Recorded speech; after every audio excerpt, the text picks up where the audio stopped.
ব্যবস্থা, প্রসাদের ব্যবস্থা, তারপরে মহাপ্রভুর মন্দির। যাই হোক, সাধারণ বেশ দেখে তিনি, আমি চিনতে পারলাম না যে এত বড় গুণবান ব্যক্তি আর তিরপালে বসে সাধারণ পাবলিকের মতো কীর্তন শুনছে। আচ্ছা, তিনি বললেন, বাবা আমি তোমার নাম শুনে আসার কারণ হলো তুমি আমার পিতার দেশের মানুষ। বললাম, প্রভু আপনি তো এমএলএ গৌতম রায়, আপনার কি জন্ম বাংলাদেশে? বলছে না না না, আমি এই দেশের স্থানীয়। তাহলে আপনার পিতার দেশ বলেন, আপনার বাবা ওরা কি ওই দেশে ছিল? বলছে আরে না না, তুমি বুঝতে পেরেছো না, আরে তুমি সিলেট থেকে আসছো না? বলে হ্যাঁ। বলে সিলেটেই তো শ্রী চৈতন্য মহাপ্রভু যিনি জগৎ পিতা, বাংলাদেশে তিনি জন্ম নিয়েছে। আমরা অপরাধী বলেই তো তিনি বাংলাদেশে চলে গিয়েছে, আমাদেরকে বঞ্চিত করে বাংলার মাটিতে তিনি জন্ম নিয়েছে। যদি বাংলাদেশের মানুষের মতো আমাদের ভক্তি থাকতো তাহলে ভগবানের জন্ম ভারতী হইত প্রথম। তিনি পরে গিয়েছেন, এটা ঠিক, কিন্তু এটা বিচার্য বিষয়, আমরা সবাই সেটা বুঝতে পারি না। ভগবান কার পক্ষে তাকে জানেন। একদিন রাজা দুর্যোধন বলছে, কৃষ্ণ সামনের তারিখে তো যুদ্ধ হবে, ধর্মপুত্র যুধিষ্ঠির মহারাজ 5 ভাই পাণ্ডবের সাথে, তুমি কার পক্ষে থাকবে? রাজা বলতেছে, রাজার নাম কি? দুর্যোধন। আচ্ছা, আর একদিকে হলো যুধিষ্ঠির মহারাজ। এখন বলছে তুমি কার পক্ষে যাবে? বলছে আমি এইভাবে কার পক্ষে যাব আমি বলবো না, আমি কার পক্ষে যাব আমার পরীক্ষা আছে, মন দিয়ে শুনবেন, ভগবানের পরীক্ষা আছে। বলছে আমি পরীক্ষা দিয়া আমি যার পক্ষে যাব সেই জয়ী হবে, এটা সবাই জানে। আপনার পরীক্ষা কি? বলে তোমরা বাড়িতে যাও। সবাই বাড়িতে গিয়েছে। নারদ মুনির হাতে পরের দিন এইভাবে 3টা গাঁথা মালা ভগবান শ্রীকৃষ্ণ তুলে দিয়ে বলছে, নারদ এই 3টা মালা নিয়ে তুমি, রাজার নাম কি বলেছিলাম? দুর্যোধন রাজার বাড়িতে যাও, 3টা মালা নিয়ে দুর্যোধনের হাতে দাও। আর রাজা দুর্যোধনকে বলবে, এই 3টা মালা যদি 3 শ্রেণীর মানুষের গলায় পরাতে পারে, আমি কৃষ্ণ সারা জীবন তার পক্ষে যুদ্ধ করব। আর আমি যার পক্ষে থাকি তার এই জগতে কোনো পরাজয় নাই, আমি যার পক্ষে থাকি তার কোনো দুঃখ নাই, আমি যার পক্ষে থাকি তার কোনো অভাব নাই, আমি যার পক্ষে থাকি তার কোনো ব্যাধি নাই। ব্যাধি বুঝছেন তো? ব্যাধি কারে বলে? অসুখ হইলে হয়, তুমি সরল ঘুমাই আমার লাগে, অসুখ হইলে এটা ব্যাধি বলে। তো রাতে 3 শ্রেণীর মানুষ ঘুমায় না, এটা জানেননি? রাতে 3 শ্রেণীর মানুষ রাতে ঘুমায় না। কালকে অধিবাসে তো অনেক ভক্ত ছিল। রাতে যে 3 শ্রেণীর মানুষ রাতে ঘুমায় না, কারা জানা আছে? জানেন আপনারা? আবার ওই মাসিমার মতো না কইলে, আর কইলে আমি নাইলে হইয়া দিল, দিলম করা যাইতো না, পটফটিয়া, নাইলে তো কম পাইবেন। যত বেশি তাড়াতাড়ি উত্তর দিবেন শেখার জন্য, আপনারা জানার জন্য, তত বেশি কথা পাবেন। রাতে 3 শ্রেণীর মানুষ ঘুমায় না। বাবা কারা? 3 শ্রেণীর মানুষ ঘুমায় না।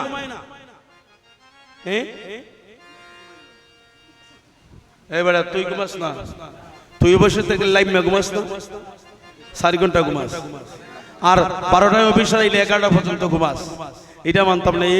এই সাধারণ কথায় উত্তর হবে না, এটা বিচার্য বিষয়। আচ্ছা আপনারা মন দিয়ে শুনেন, রাতে 3 শ্রেণীর মানুষ রাতে ঘুমায় না। ওরা কারা? যে 3 শ্রেণীর মানুষ রাতে ঘুমায় না, তারা প্রথম যে রাতে ঘুমায় না সে হচ্ছে রোগী। রোগের যন্ত্রণায় ডাক্তার ঔষধ দেওয়ার পরে, ঘুমের ঔষধ খাওয়ার পরে তার ঘুমে ধরে না, সে সারা রাত ছটফট করে, ওই প্রথম ঘুমায় না রোগী, রাতে ঘুমায় না, ঔষধ খাওয়ার পরে ঘুমে ধরে না। 1 নাম্বার। আরো 2টা। 2 নম্বরে যারা রাতে ঘুমায় না তারা হচ্ছে ভোগী। ভোগী বুঝেন তো? বুঝেন না? ভোগী মানে সুন্দর জামা কাপড় গায়ে দিয়া, অফিসে বসিয়া, চেয়ার টেবিলে বসিয়া, সাদা জামা পাওজামা সাদা কাপড় গায়ে দিয়া, চৌকে চশমা, গলায় টাই, হাতে গড়ি, সুন্দর বাবুর বেশ ধরে যারা কলমের কুচায় অন্যায় ভাবে মানুষের সম্পদ কেড়ে নেয়, অন্যের সম্পদ দখল করে, সারাটি রাত বসে চিন্তা করে আজকে 10,000 মারলাম, কালকে 40,000 টাকা দরকার, কারে মারতে হবে সেটা সারা রাত বসে চিন্তা করে। যারা অন্যের টাকা, অন্যের সম্পদ যারা ভোগ করতে চায় তাকে বলা হয় ভোগী। তাহলে প্রথম ঘুমায় না রোগী, আর 2 নম্বরে ঘুমায় না ভোগী। 3 নম্বরে কে ঘুমায় না? 3 নম্বরে যারা ঘুমায় না সেরা হচ্ছে কে? প্রেমিক। ও মোটামুটি কাছে আইছো, একটু দূরে রইছো। প্রেমিক সূরা। আর যেটা ওই সম্পদ মাইসের খাইরা এটা শুন না, এটা তুই না তুই পড়ে সূরা। বেটা কই গেছে সূরা ঘুমায় না। আপনার কথা ঠিক আছে, যে যেটা বুক করে এটা সূরা না, এটা বুদ্ধির বললে কলমের কোসায় নেই একই। আর সূরা যেমন সুরি বলে সিংকুতে আমায়, এটা যে সরাসরি নিয়ে যায় এটারও বড়। রত্নাকর দস্যু বলেছিল না, আমি দস্যু, আমি মানুষকে কাটি হত্যা করি, ধরো মাটো কাটো খাও, আমি পাপ করি। ভালো কথা, আমি পাপী হইয়া পাপ করি, আমার নামই তো রত্নাকর দস্যু। তাহলে আমি পাপ করলে অসুবিধা কি? কিন্তু আমি পাপী হইয়া পাপ করি, আর ভদ্রলোকের পোশাক গায়ে দিয়ে যারা মানুষের সম্পদ করে নে পাপ করে, তার জন্য তোমরা কি করেছো? হ্যাঁ, তার জন্য কি করেছো তোমরা? আচ্ছা, তাহলে 1 নম্বরে ঘুমায় না রোগী, 2 নম্বরে ঘুমায় না ভোগী, 3 নম্বরে যারা ঘুমায় না তারা হচ্ছে যোগী। ও মাইজি, তোমার ফুট কাটাল আমাও ঘুমাই, এটা ঐশ্বর্য জিনিস। এটার ভাই মানুষ খালি একটু ভরি চায়, লুকাই রাখো বাড়িতে নিয়ে আল্লাহ তিন লইয়া খেল। ভাই আমার কথা কি কষ্ট পাইছেন আপনারা? 3 নম্বরে ঘুমায় না যারা ভোগী, যোগী।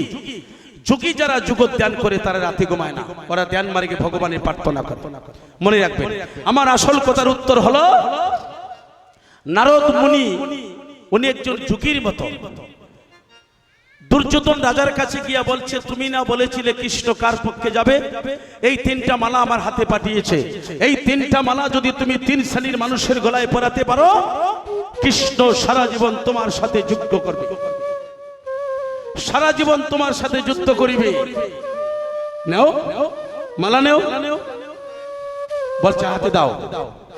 দুর্যোধন রাজা মালা হাতে নিয়ে বলছে, এই মালা কার কার গলায় পরাবো তোমরা? সব বলছে না না, এইভাবে হবে না, 3টা মালার নাম আছে, ওই যে নাম দিয়েছে কৃষ্ণ 3টা মালার, ওই ধরনের 3 জন মানুষের গলায় দিতে হবে, যার তার গলায় পরালে হবে না।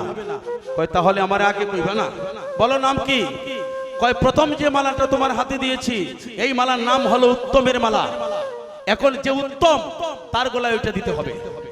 2 নম্বরে যে মালাটা তোমার গলায় দিয়েছি ওটা হলো মধ্যমের মালা, তোমার এই সবার মধ্যে যিনি উত্তম, উত্তমের মালা পরাবে তার গলায়, আর তোমার সবার সম্মুখে যিনি তোমার পরে স্থান যার মধ্যম, মধ্যমের মালাটা তার গলায় দিবে। আর 3 নম্বর যে মালাটা দিয়েছি এই মালাটার নাম হলো অধমের মালা, তোমার রাজ্যে সবচেয়ে অধম যিনি তার গলায় 3 নম্বর মালাটা পরাইতে হবে। যদি এইভাবে শ্রেণী মতে 3 নম্বর মালাটা সহ তুমি 3 শ্রেণীর মানুষের গলায় দিতে পারো, কৃষ্ণ সারা জীবন তোমার সাথে যুদ্ধ করবে, তোমার কোনো ভয় নাই।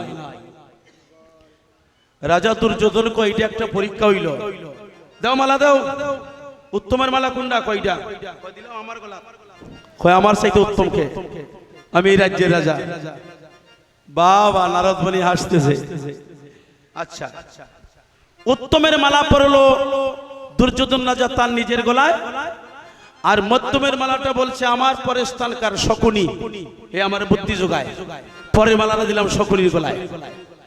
উত্তমের মালা পড়লো সে নিজে, সে উত্তম, তার চাইতে বড় কেউ নাই, আর মধ্যমের মালাটা দিল শকুনির গলায়। এখন অদমের মালাটা কার গলায় দিব? অদম তো ভার করতে হবে। এখন চতুর্দিকে চায়, বলে আমার রাজ্যে তো কোনো অদম নাই, এই মালাটা কার গলায় পরায়?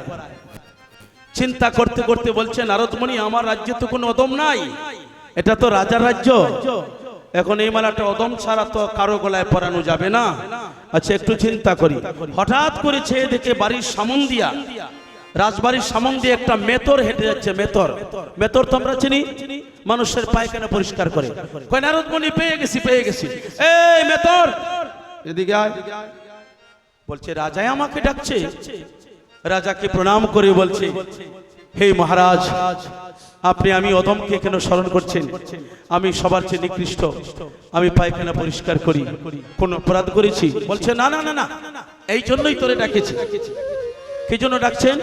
এই দেখ আমার হাতে একটা মালা, এই মালাটা আমি তোর গলায় পরাতে চাই। বলছে মালা পরাবেন কেন আমারে?